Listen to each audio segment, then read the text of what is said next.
해보고. 네. 안녕하십니까.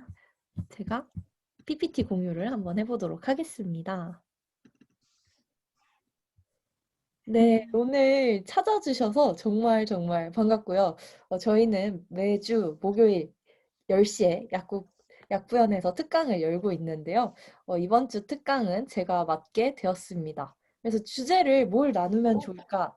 원래는 브랜딩만 한번 다뤄보면 어떨까? 왜냐하면 새로 유입되신 분들도 굉장히 많고, 약사 브랜딩에 대해서 관심이 많은 분들이 관심이 있으시더라고요. 어떻게 브랜드를 구축할 수 있는지 제 경험도 조금 나누는 시간이었으면 좋겠다, 이렇게 생각이 들었는데요.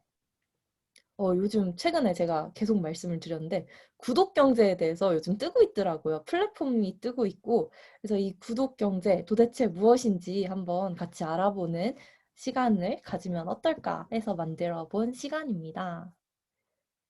그래서 제가 제 경험도 약간 연말이니까는 제 경험도 약간 나눠보면 어떨까요? 저는 사실 고등학교가 충북에 있는 학교에서 나왔는데 이 학교에서 제가 일기였어요. 그래가지고 제가 창립 멤버 1기로 이제 교복도 투표를 했는데요. 최근에 그 충북에 있는 고등학교 특강을 갈 일이 있어가지고 고등학교에 간 김에 제 학교에도 들렸다 왔습니다. 근데 공교롭게 주말인데 문을 열어놨더라고요. 이 보안에 철저하지 않은 학교인데요. 그래서 안에 들어가 봤더니 여기 친구들이 다 제가 다녔을 때 같이 학교 다녔던 친구들이에요. 그때 촬영했던 사진이 아직도 붙어 있더라고요. 그래서 굉장히 반가웠습니다. 그래서 여기 도전해보는 거야. 여기 중에서 저도 이 교복을 입고 학교에 다녔었고, 저는 사실 그 고등학교 다닐 때 굉장히 소심한 성격이었기 때문에 이거 찍는 거에 합류하진 않았습니다. 하지만 여기 공부 잘하는 애들 나름 모아놔가지고 심화반 학생들입니다. 그래가지고 그 고등학교를 다녔었는데 저는 약간 성향이 그랬어요. 약간 내가 맡은 부분에서 일단은 좀 열심히 해보자? 약간 이런 성향이에요. 그래가지고 고등학교 다니다 보면은 약간 학점 뭐 이런 것들 막 불합리하다 이래서 막 공부하기 싫다 이렇게 어긋나는 성향은 아니었고요. 일단은 뭐 열심히 하다가 나중에 내가 뭐 졸업하고 그다음에 또 내가 뭔가 교육부 뭐 이런 쪽에 관여할 수가 있다면 내 의견을 한 번쯤은 내보리라 이렇게 생각을 하는 성향이었습니다.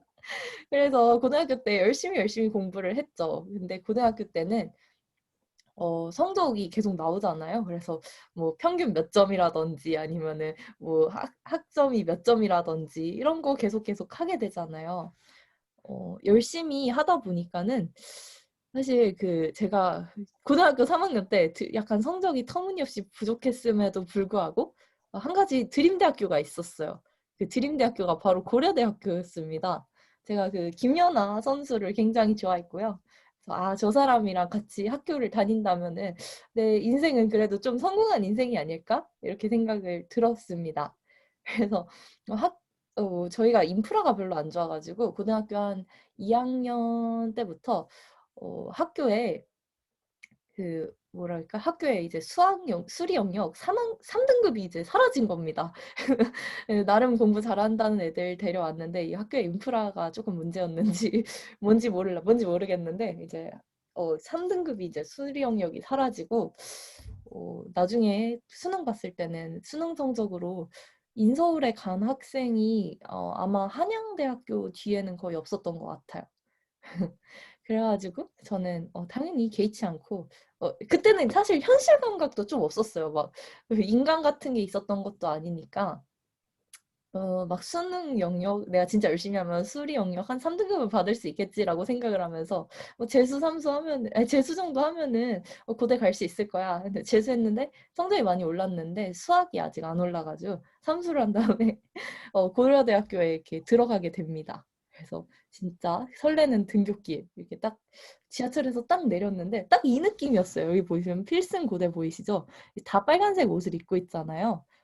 저는 이게 정말 싫었어요. 저는 항상 그 고등학교 다니면서 모두가 다 교복 입고 다니고 약간 조금 잘 나가는 친구들은 교복 좀 줄여 입고 막 이런 것들이 너무 사람이 너무 획일화되어 있다? 뭔가 개성을 찾고 싶었는데 나는 고대 과정 입으면은 이 친구들이랑 좀 달라지겠지. 내가 좀 고려대학교 가는 이렇게 성공한 인생이겠지 생각을 했는데 지하철 내리고 나니까 다 고대 과잠 입고 있는 거예요. 근데 저희 과가 그렇게 공부를 잘하는 과는 아니었거든요.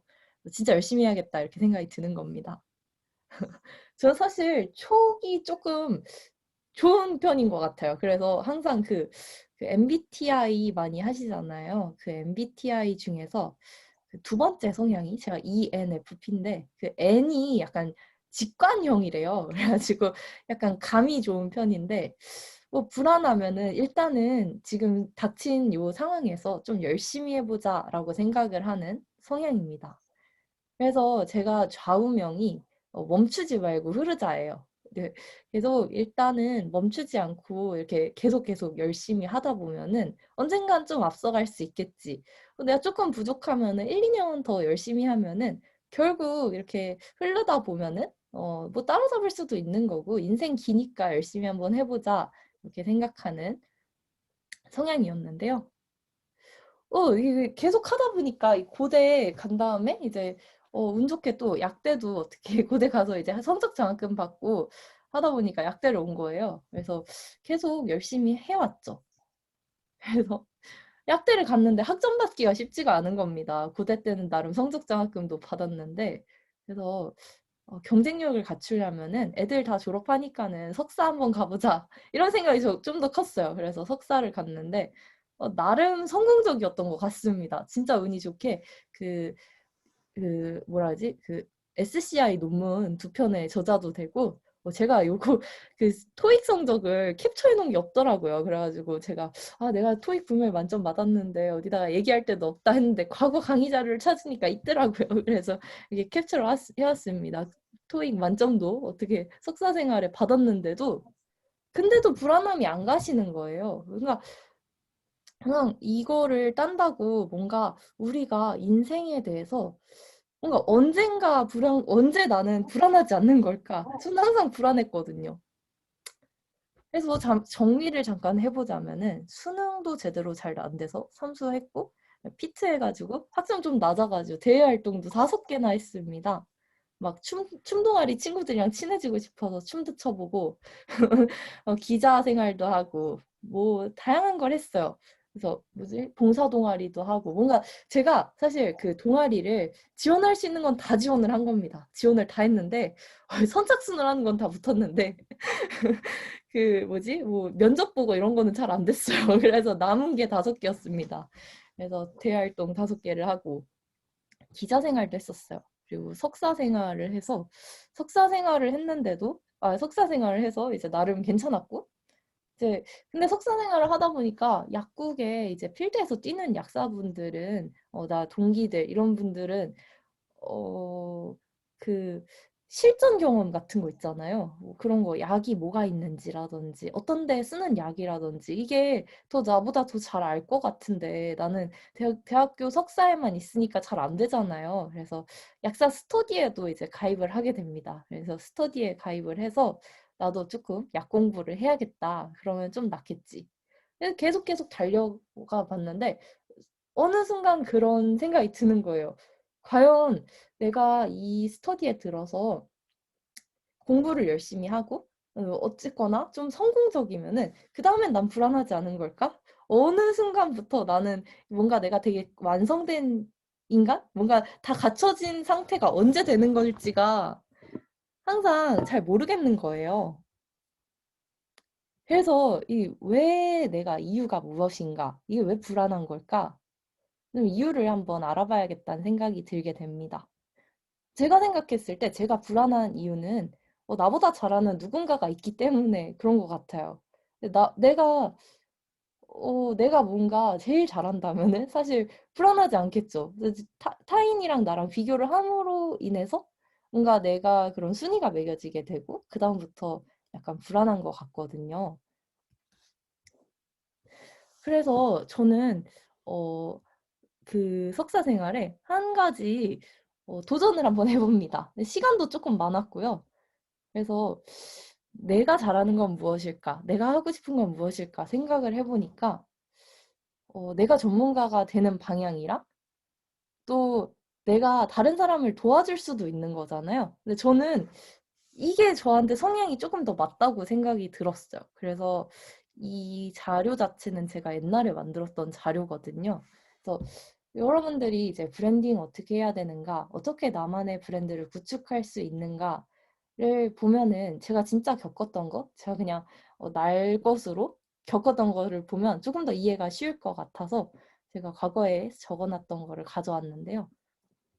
저는 다른 사람들을 도와서 보건의료의 저의 나름대로의 방법으로 기여하는 걸 택했습니다.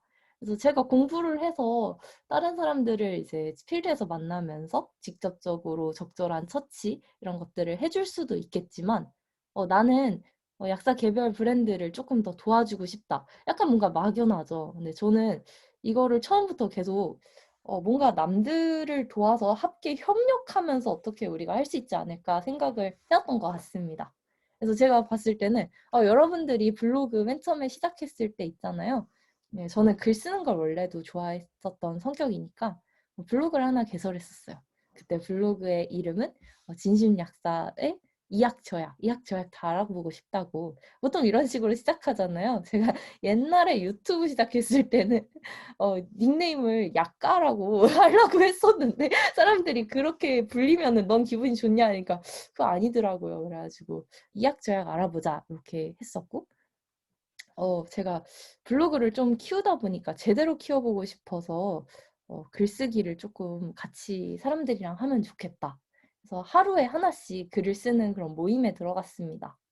그래서 이 모임이 비용이 아마 그 당시에 30만 원이었나? 30만 원 후반이었나? 그랬던 것 같아요. 그래서 이거를 내면서 나는 블로그 한번 제대로 키워봐야겠다. 그래서 되게 열심히 했습니다. 그래서 완주를 했고요. 30일 동안 내가 원하는 글을 매일매일 쓰는 그런 경험을 했습니다.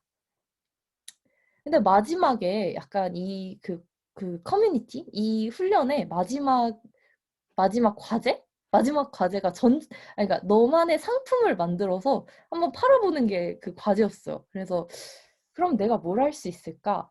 나는 이 블로그를 만드는 방법을 배웠으니까 이 블로그를 조금 약국에 어떻게 적용할 수 있는지, 약사의 블로그는 어떻게 할 수 있는지, 어찌 보면 지금 생각해보면 약간 타겟팅을 한 거죠. 왜냐면 세상에 블로그를 키우는 방법은 너무 많으니까 어떻게 하면 조금 약사 브랜딩을 할 수 있을까를 그때 한번 생각하게 됩니다. 제가 보니까 너무 좋거든요. 그냥 단순히 약사 블로그들이 그 당시만 해도 약의 효능이라든지 뭐 어떤 용량 이런 것만 딱 정리된 그런 블로그였는데요. 어떻게 하면 나의 그런 경험을 담고 나의 진심, 뭐 예를 들어서 나만의 색깔을 나타낼 수 있는 블로그, 뭐 브랜딩을 할 수 있을까? 그 브랜딩이 가장 돈 안 들게 손쉽게 할 수 있는 게 바로 블로그라고 생각을 하거든요. 그리고 성공한 기업가들은 다 블로그를 하고 있으니까요.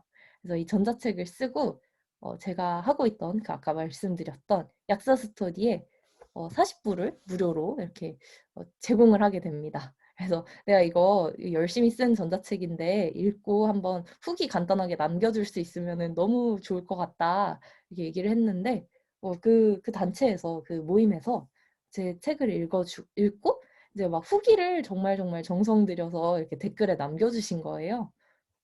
그래서 그 전자책의 이름이 바로 블로그로 오토약국 만들기라는 전자책입니다. 저는 약국을 경영해 본 것은 아니지만은 블로그를 통해서 우리가 할 수 있는 반복적인 것들을 조금 대체할 수 있지 않을까라는 그런 바람이 있었어요. 너무 똑같은 그런 말을 하기 싫었거든요. 그래가지고 그럴 때 유튜브라든지 뭐 그런 경우 있잖아요. 뭐 내가 복약 지도를 할 때 이거 참고하시면 좋을 것 같아요. 이런 수단으로 블로그 좀 쓸 수 있을 것 같다라는 생각으로 이걸 만들었고요. 지금도 팔리고 있습니다. 지금도 제 블로그를 통해서 이제 댓글로 이제 구매하고 싶다 하면은 5천 원에 지금 구매를 가능하게 그렇게 만들어 놨고, 그때 한동안 10,000원에 팔았는데도 계속 팔리는 거예요, 이게. 한번 그 데일리팜의 이 블로그로 이 책이 데일리팜에 한번 실렸더니 이메일로 실제로 저보고 그 서점에서 구매할 수 없는데 어떻게 구매할 수 있느냐고 문의 메일이 오기도 했었습니다. 그래서 처음 어떻게 보면 좀 운이 좋게 내 컨텐츠로 돈을 버는 경험을 하게 된 거죠. 그래서 거의 한 100부 정도 팔렸거든요, 이 책이. 그거를 보다 보니까, 아, 약사들이 이런 부분에 관심이 있겠구나. 이렇게 전자책이 뭔지 궁금해하고, 이거에 대해서 비용을 지불하는 의향이 있고, 나만의 브랜드를 만드는 거에 관심이 있구나. 라는 걸 생각을 해서, 아, 이 전자책을 파는 거에서 멈추지 말고, 약간 약사들한테 어떻게 하면 브랜딩을 할 수 있는지, 또 약사들이 개별적으로 그런 브랜딩 같은 거를 하게 되면은, 결과적으로는 이런 우리가 불안한, 예를 들어서 경쟁하고 뭔가 비합리적인 것들, 그런 거를 좀 브랜딩을 통해서 조금 극복할 수 있지 않을까? 그러려면 나 혼자 하는 게 아니고 우리 모두가 다 해야 되는 거 아닌가? 라는 생각이 들면서 블로그 이름을 바꿨습니다. 진심약사 현진의 약국 브랜딩. 약국 브랜딩을 하는 곳이잖아요. 제 블로그에는 약에 대한 이야기보다도 그 브랜딩 고민이라든지 아니면은 진로에 대해서 고민하는 후배들한테 하고 싶은 얘기라든지 그런 칼럼들이 더 많았거든요. 그래서 그거에 맞게 블로그 명칭을 바꾼 거죠.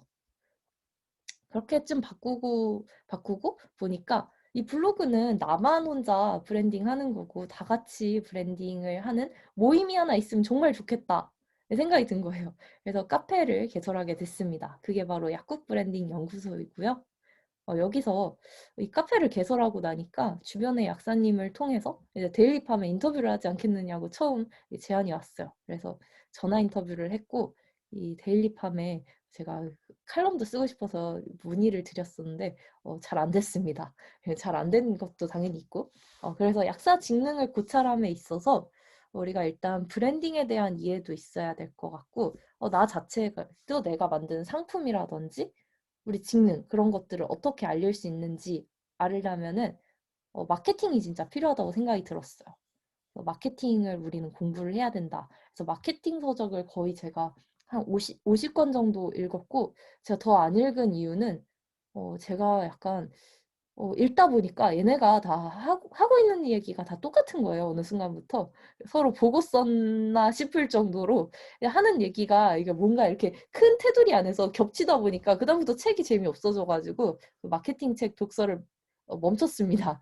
그리고 세일즈에 대해서도 책을 좀 읽었었는데 거기서 읽은 거를 그냥 끝내는 게 아니고 그건 조금 약간 모든 상황에 다 대입될 수 있는 이야기니까 그거를 한 약국에서 우리가 고민하는 분야라든지 우리가 적용할 수 있는 방법은 뭐가 있을까? 예를 들어서 비유를 쓴다고 하면 그 비유는 약사들이 어떻게 사용할 수 있을 것인가?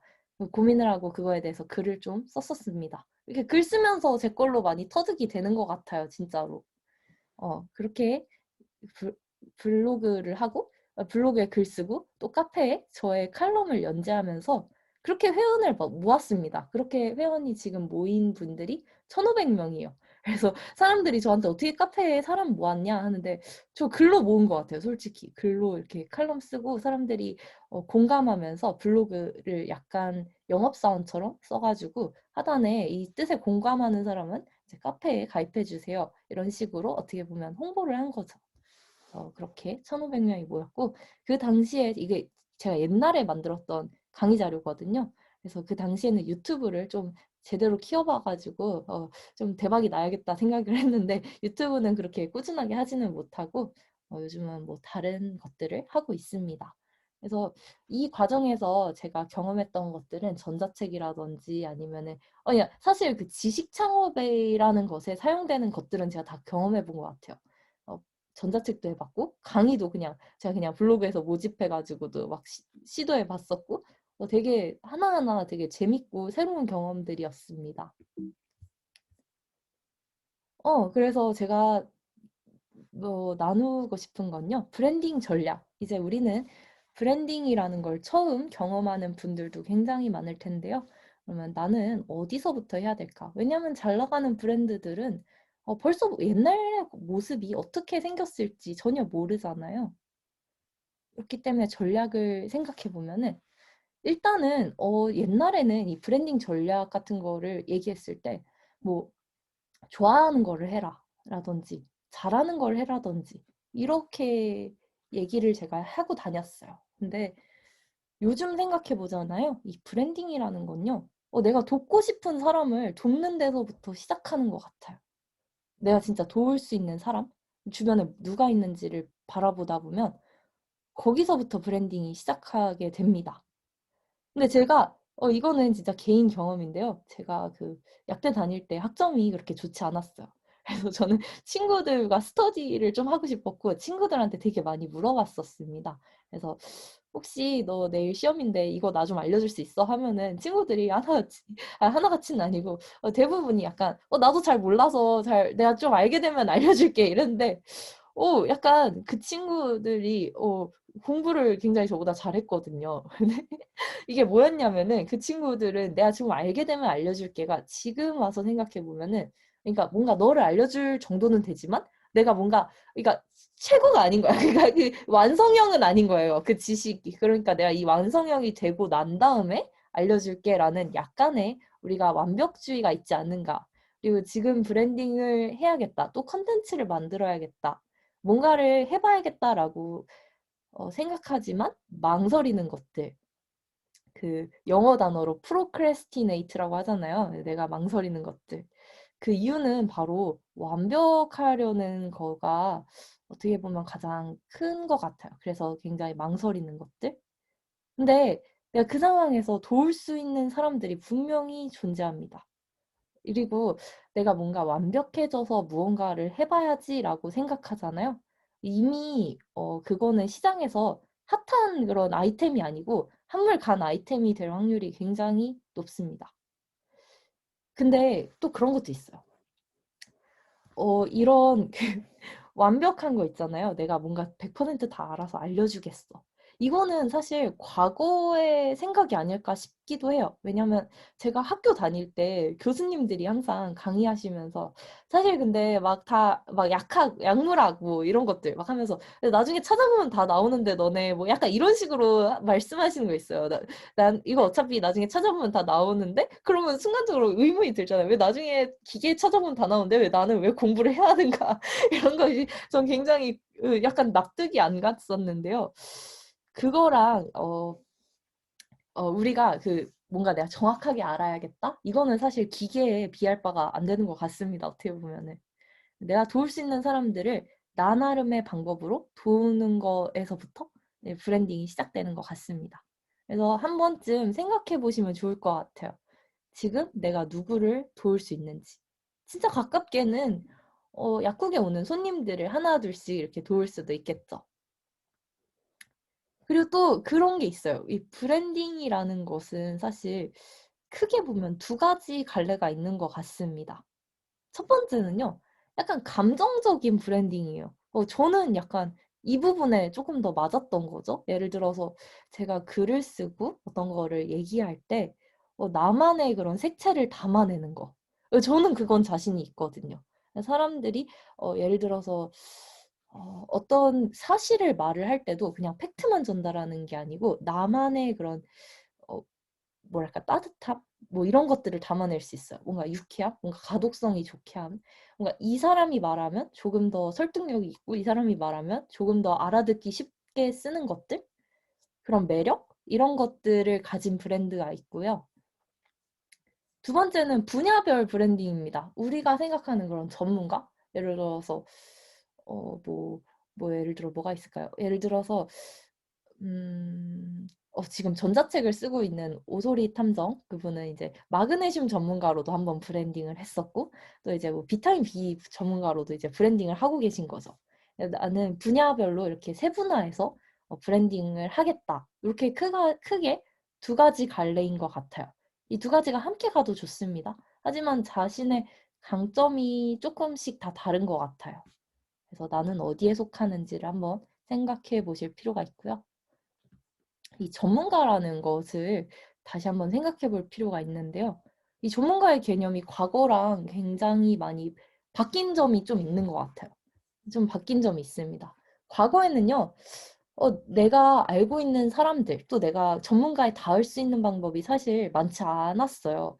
그래서 좀, 요즘도 그런 게 있죠. 막 카톡으로 막, 너가 약사니까는 좀 나 이거 알려줘. 이런 것들 전문가잖아요. 내가 전문가니까 물어보는 거잖아요.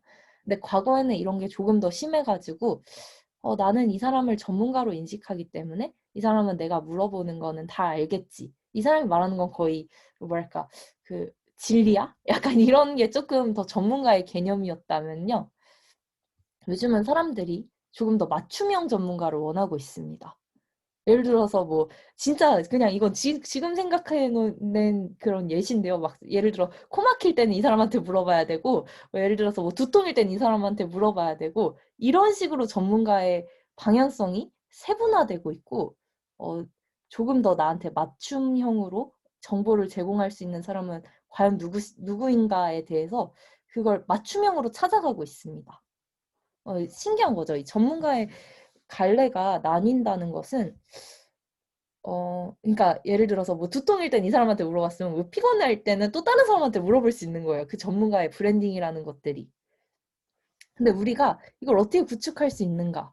이 전문가들이 협력과 공생, 이 전문가들이 집단이 모이잖아요.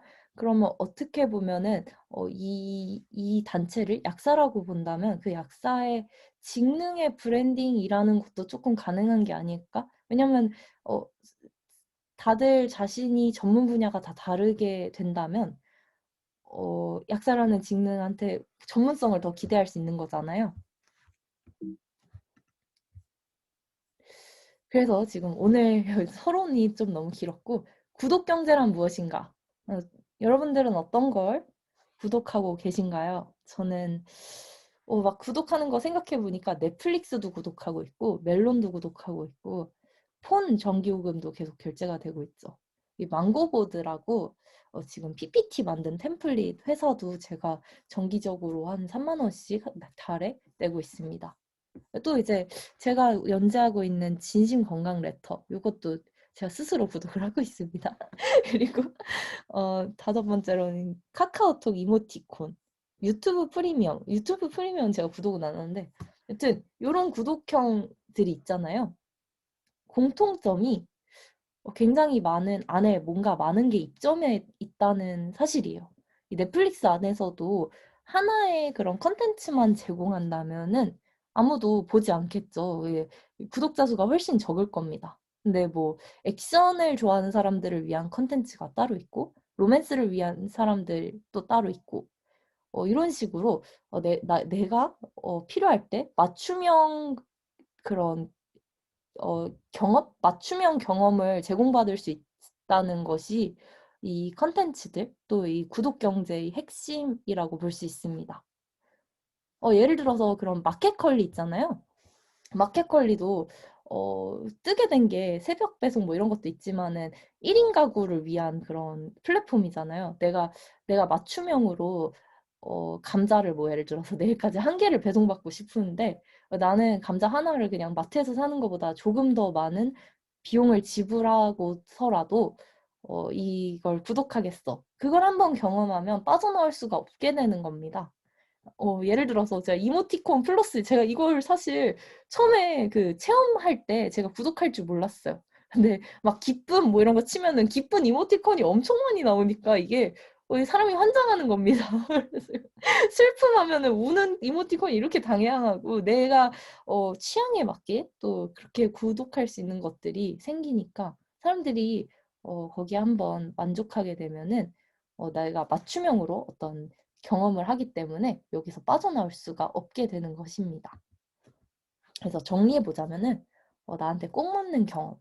사람들은 맞춤형 경험을 하기 위해서 그걸 한번 하게 되면 구독을 하게 되는 거예요.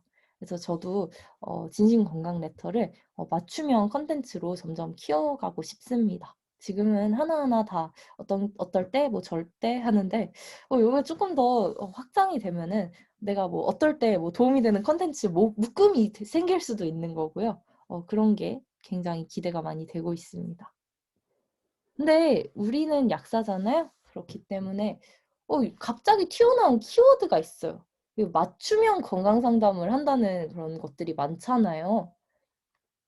근데 저는 사실 이 맞춤형 건강 상담을 들었을 때 조금 의아했어요. 왜냐면요, 약국에서 근무를 하게 되면은 맞춤형 건강 상담을 하고 있잖아요, 우리는. 예를 들어서 손님이 와서 밤에 잠이 안 와요 하면은 우리가 뭐 마그네슘이라든지 천왕 모신단이라든지 뭐 이런 것들을 추천해 주게 되고, 뭐 숙취 때문에 힘들어요 하면은 숙취 해소제를 권하고 있잖아요. 어찌 보면은 우리는 맞춤형 건강 상담을 하고 있는데, 그리고 생리통이 심하면 또 뭐 염증이 생겼냐, 아니 뭐랄까, 그 진통제에서 뭐 조금 더 염증 작용 잡아주는 거라든지, 아니면 더 심하면 이제 경련이 일어나니까 진경제까지 드세요. 이런 것들이 다 어떻게 보면은 한 사람 개인의 맞춤 건강 상담인데, 이것들을 조금 사람들이 인지를 하고 있지 않는 건지, 그게 저는 조금 아직도 조금 이해가 안 가는 부분입니다. 그래서 제가 블로그 했을 때도 사람들이 약국에 가면은, 제가 뭐 그렇게 대단한 글을 쓴 것도 아닌데, 그때 뭐 얼마나 초보였겠어요. 근데 대단한 글을 쓴 것도 아닌데 약국에 가면은 맞춤형 건강 상담을 받을 수 있느냐는 질문이 저는 가장 충격적이었습니다. 어떻게 보면 맞춤형 건강 상담을 제공하고 있다는 것을 알리기 위해서라도 우리는 개개인의 브랜드를 조금 더 뾰족하게 세워서 협력을 해야 되는 것이 아닌가, 이런 생각도 들게 됩니다. 트렌드 대립이라는 게 있어요. 제가 만든 것은 아니고 그런 어떤 책에 보면요. 항상 반대되는 것들이 대립하고, 예를 들어서 유전자 조작 식품이 이렇게 화두에 오르잖아요. 그러면 사람들이 유기농 식품을 찾게 된대요. 예를 들어서, 그리고 그 과거 패션 이런 거 보면은 과거에 떴던 옷들이 이렇게 트렌드를 바꿔가면서 뭐 A가 떴다가 B가 떴다가 또 다시 A가 돌아오는, 아방가르드가 떴다가 뭐 빈티지가 뜨고, 이런 식으로 돌고 돌게 됩니다. 그래서 사람들이 여행을 한동안 이렇게 엄청 핫하게 찾는가 하면, 나 집에서 방콕 할 때 어떤 문화들이 있는지, 방콕에서 즐길 수 있는 것들, 집에서 그런 것들, 집 문화가 뜨는 것처럼, 지금 약간 트렌드가 기계, 또 뭔가 자동화되고 뭔가 편리함, 뭐 이런 것들이잖아요. 그럼 한편으로는 원하고 있는 게 무엇일까 생각해 볼 필요가 있다는 것이죠. 그래서 그 키워드는 바로 제가 봤을 땐 휴먼 터치입니다.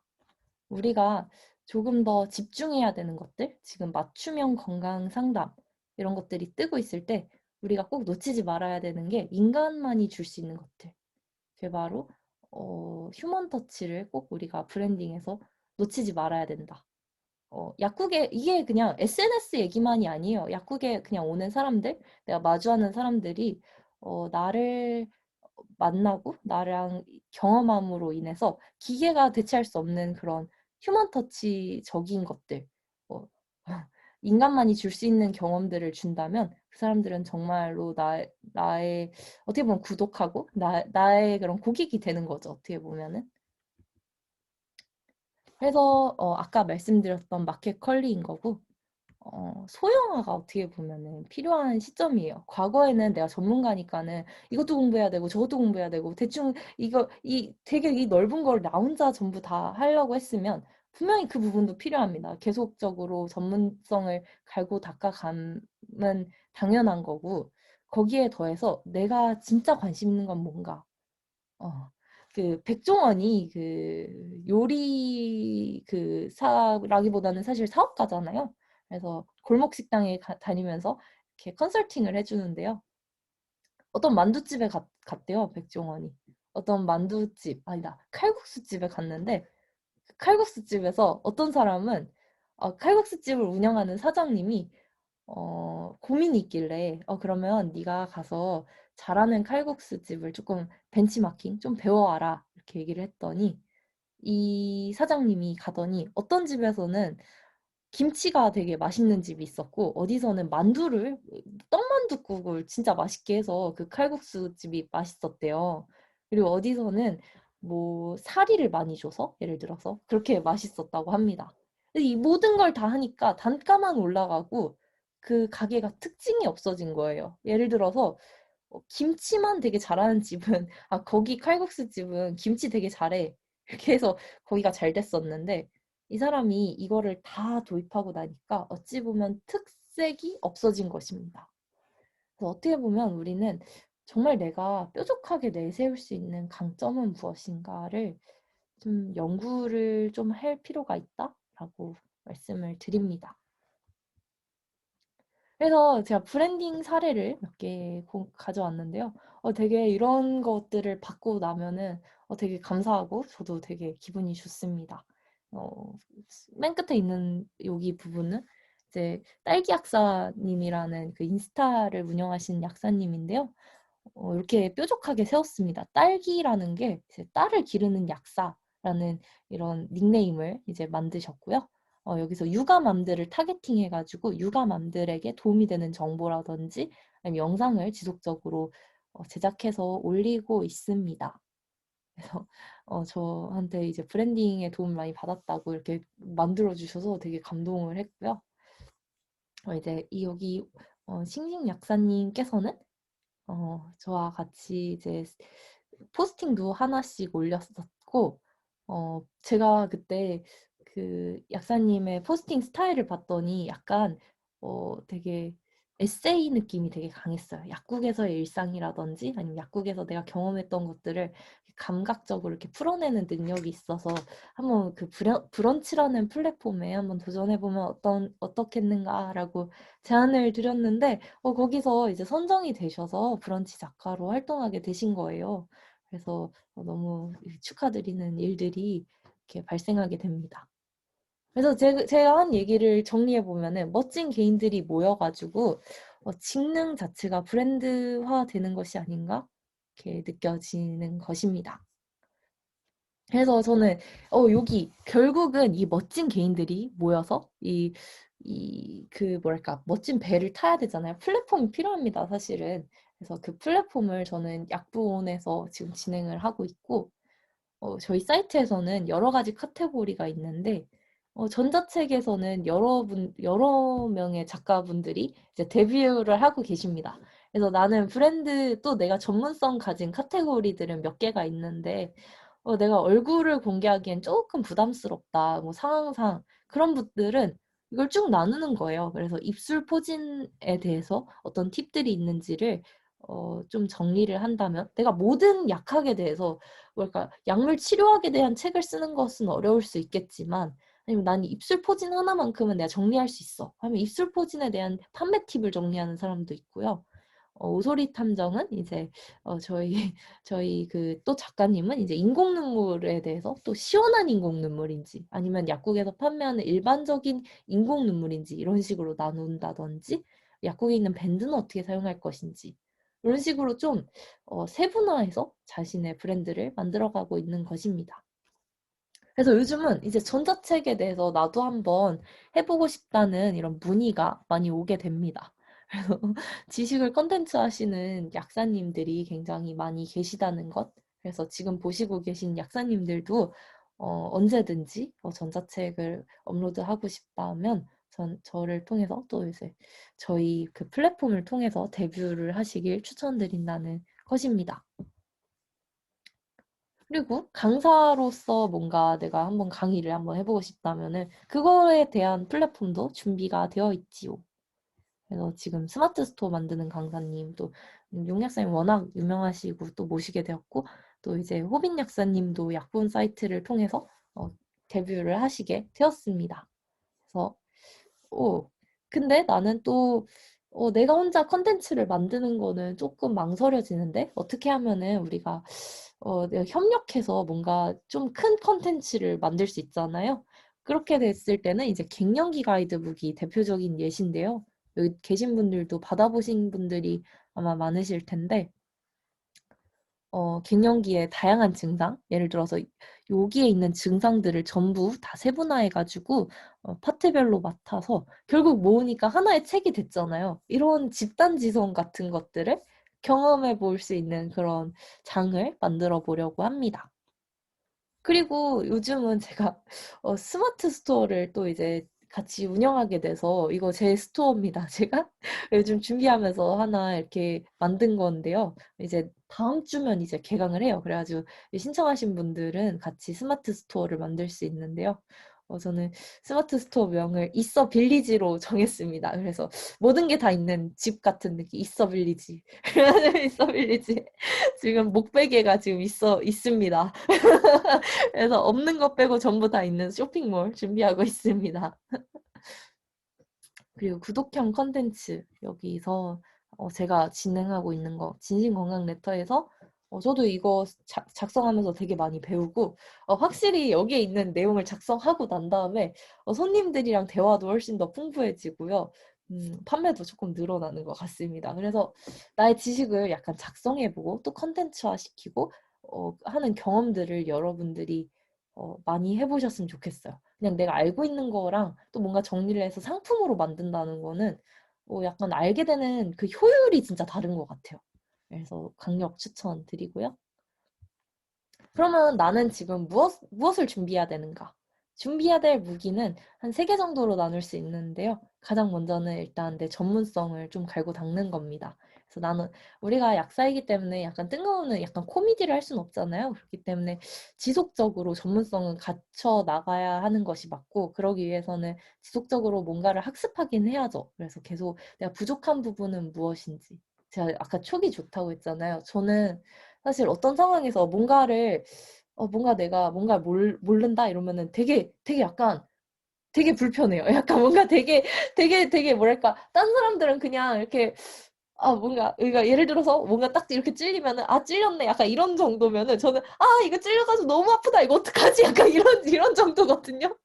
그래가지고 그런 부분을 하나 둘씩 해결하다 보면은 어찌 보면은 전문성이 갖춰지는 게 아닐까 저는 또 그렇게 생각하고 있는데요.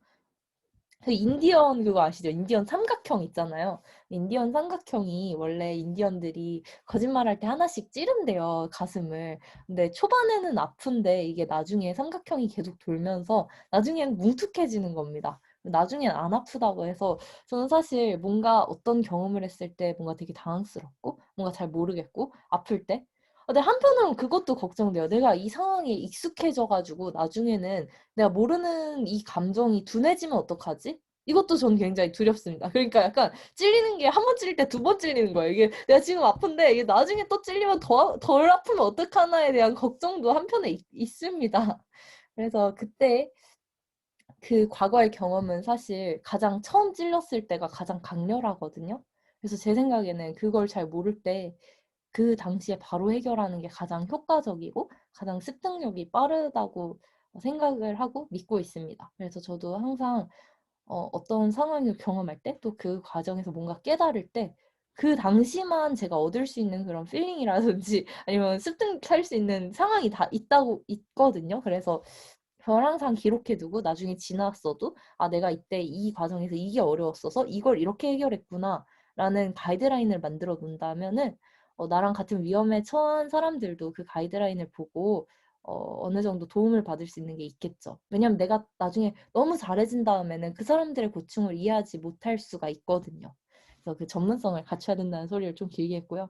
두 번째는 이제 내가 하고자 하는 말들, 내가 아픈 것들을 좀 논리적으로 전달할 수 있어야 합니다. 그냥 아파서 이렇게 했어라고 한마디로 정리하는 게 아니고 다른 사람도 이해 가도록 어떻게 하면 논리적으로 될 것이고 어떻게 하면은 이 사람의 머리에 있는 서랍에 딱 내가 가진 지식들을 잘 넣어줄 수 있는가.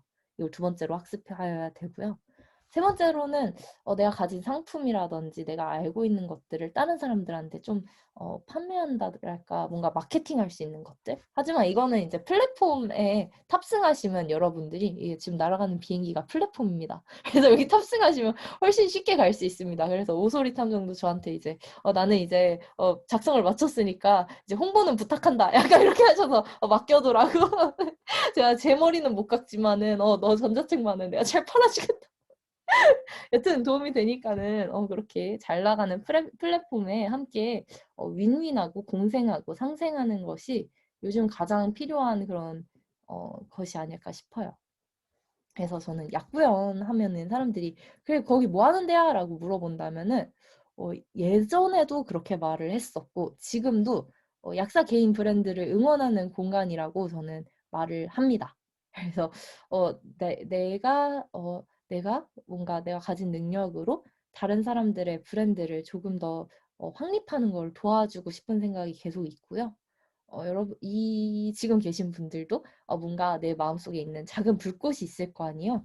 그 불꽃을, 작은 불꽃을 키워가지고 브랜딩 할 수 있는 공간으로 약부연을 조금 사용하시면 어떨까? 이렇게 제안 드립니다. 그래서 제가 경험했던 것들은 좀 정리해 보면은 가장 먼저는 전자책을 좀 작성을 해봤었고, 이것도 좋은 경험이에요. 그래서 전자책을 작성해서 내가 한 가지의 컨텐츠를 완성한다는 것에서부터 얻을 수 있는 것들이 굉장히 많고요.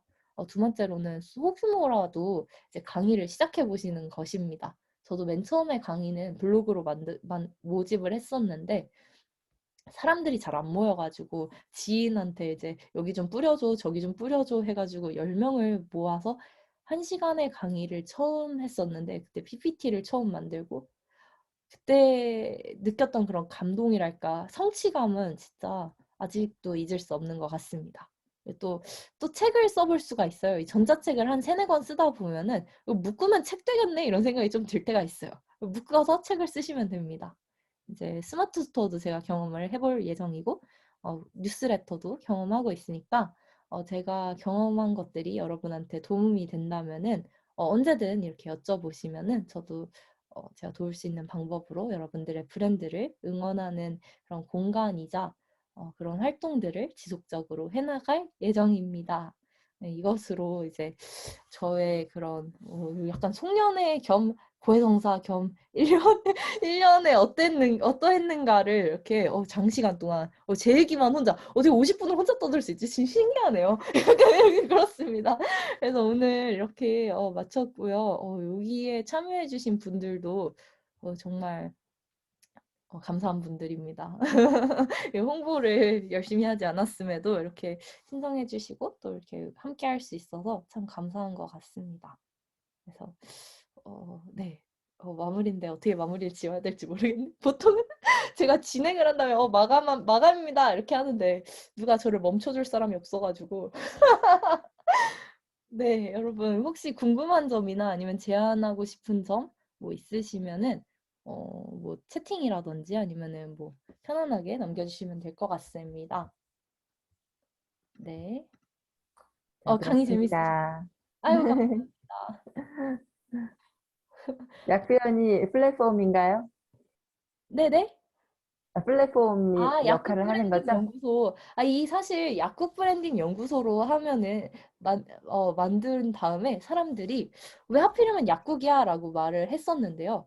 저는 약국이야말로 브랜드 약사라고 하면 사람들이 그런 얘기를 참 많이 들었어요. 학교 다니면서 약 사면은 약국 가는 거야? 라는 얘기가 되게 많았는데 약국이라는 공간은 굉장히 상징적인 공간으로 약사들이 다들 마음 한켠에 이제 가지고 있는 나만의 약국 이거에서부터 브랜드를 성공한다면은 모두 다 이제 약국도 브랜딩화되고 약사도 브랜딩화 될 수 있지 않을까? 그래서 약부연이라고 지었습니다. 약국 브랜딩 연구소를 줄이면은 약부연입니다. 감사합니다. 이제 곧 6학년들 이제 시립 약사들이 이제 나올 텐데 네네. 그들을 위한 어떤 그런 예, 어떤 프로그램이나 그런 것도 어, 한번 생각해 보시면 어떨까. 그러니까 학교에서 배운 거가 다가 아니잖아요. 약사로서 그쵸. 이제 그런 친구들한테 예, 이렇게 도움이 되는 그런 것도 한번 생각해 보시면 좋겠습니다. 잘 우리가 들었습니다. 우리가 속는 게 몇 개가 있는 것 같은데 이제 일단 가장 먼저 속는 게 이제 수능 보면 인생 끝난다 어느 정도 간다 이게 1차적으로 속는 거고 이제 두 번째가 또 우리는 한 번 더 속았는데 한 번 더 속은 거는 이제 약사 되면 다 끝난다가 두 번째로 속는 게 아닌가 싶습니다. 이제 맞아요. 이 뭔가 전문직, 뭔가 약사 되면은 이제 인생 편하게 가는 거 아니야? 라는 시대는 이미 갔고, 우리가 거기에만 그렇게 믿고 있는다면은 진짜 직능의 위기가 찾아올 것 같습니다. 그래서 뭔가 브랜드를 준비할 수 있는 것들, 나의 강점은 무엇인지 좀 더 뾰족하게 세우고, 또 이제 플랫폼도 활용하시고요. 이제 스마트 스토어도 함께 잘 해봅시다. 함께. 그래서 다음 주부터 스마트 스토어도 열심히 한번 해보려고 합니다. 있어 빌리지. 있어 빌리지.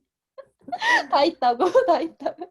이름들을 잘 짓는 것 같아요. 아이고 감사합니다. 새로운 아이디어에 도움이 되셨어요. 전자책 강의 모두 좋으시죠? 김진희 약사님도 이제 나눠주실 게 있다면은 강의라든지 아니면 뭐 우리 황경수 약사님도 들어왔어요. 아이고 반갑습니다. 이렇게 많은 분들과 함께 할 수 있다는 것도 참 좋은 것 같습니다. 그러면 약부연 이제 목욕 특강은 아마 뭐 고민 중이에요. 제가 너무 요즘 조금 이슈가 조금씩 있어가지고 다음 주를 원래 제가 블로그 키우는 걸 조금 알려드릴까 했는데 고민이 되네요. 그래서 일단은 이번 주 특강은 이렇게 마치도록 하겠습니다. 다들 연말 정말 잘 보내시고요. 요즘 사회적 거리두기 다시 심해졌죠. 이제 코로나 다시 조심하시고 건강하시길 바라겠습니다. 그럼 마치도록 하겠습니다. 감사합니다. 안녕. 수고하셨습니다. 감사합니다. 수고하셨습니다.